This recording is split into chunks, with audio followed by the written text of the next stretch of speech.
Shalom, this is Daniel John Lee, Torah Restoration Ministries. The website is www.certandtorah.com. Of course, as many of you know, the rabbis started the year too early this year. They did not wait for all the barley to be Aviv. And so they started the year in March when they should have waited until mid-April. And so they're keeping Hanukkah a month too early. Wicked, wicked rabbis. Alrighty. But the real Hanukkah will begin Friday night, December the 27th. And that first day of Hanukkah will be on Shabbat, Saturday, December the 28th. And it will go for 8 days until January 4th. The evening that closes out January 4th, that night will end Hanukkah. It's an 8-day celebration that Yahshua of Nazareth, Jesus Christ, he celebrated Hanukkah in John chapter 10, verse 22.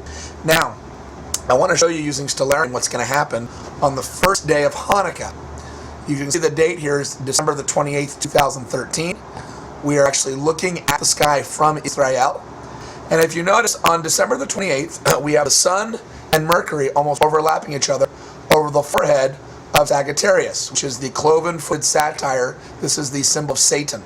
So Mercury, the planet of the covenants, and the sun, which here represents a false Yah, are on the forehead of Satan. If we go to the next day of Hanukkah, you see it's even more crowning his head. So Satan's head is glowing with an unholy light of a false. See, Yahweh is going to send a delusion. So Yahweh is sending like a false image of Yah, and then Mercury is the sign of the covenant. So Satan is going to get clothed with the delusion from the glory of Yah, from Yah, and it's going to be a covenant Satan's going to make. So this is crowning his head. If we go to the next day in Hanukkah, look at that, still crowning his head. Mercury is the planet of the covenants. The sun usually represents Yah, but we know that Yahweh is going to send a delusion. Yahweh is literally sending a delusion to make Satan look holy. Let's go to the next day of Hanukkah. Still sort of there. I mean, Mercury's down here, but it's still crowning his head. Next day of Hanukkah. And as we get toward the end of Hanukkah, it passes away. So, what do we see here? Well, we see something very interesting. Basically what we're seeing is that because Satan's forehead is being anointed with this unholy aura, and Mercury represents the covenants, by Hanukkah, by the beginning of the true festival of Hanukkah, not the apostate one that the rabbis started tonight on November the 27th, but the true Hanukkah, which happens in a month, on the true Hanukkah, we have a sign in the sky that plainly declares Satan is going to be cast out of the throne room. For 6,000 years, Satan has had access to the throne room of Yah. He's also walked to and fro across the earth. But he's had access to the throne room. He's taken his rebellious stand in the throne room, according to 2 Thessalonians chapter 2. And he's accused the brethren day and night. He did it with Job. He did it when Yahshua walked the earth. He does it right now. But Michael and his archangels are being allowed to cast Satan out of that throne room and down to earth, as we read about in Revelation 12. Satan is going to be cast out of the throne room and denied access to heaven and be bound on earth by the beginning of Hanukkah 2013. Now, what does that mean? Well, right around that time when this comet Ison is going to be very bright in the sky. And it's very possible, because I've always said that when Satan gets cast down to earth, it's such a major spiritual event that it's going to manifest physically in a very major way. So it's very possible that this comet will turn into a meteor, and Ison or something like that will slam into the earth right around that time, and it will totally change the earth.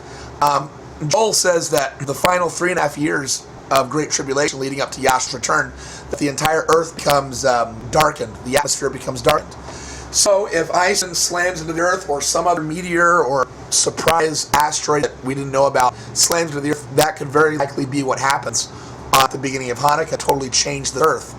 And then a few months later, on March 11th, 2014, the son of perdition sort of arises out of the smoke and ash of this global event that darkens the atmosphere, and he commits the abomination of desolation, where he takes up his throne in Jerusalem.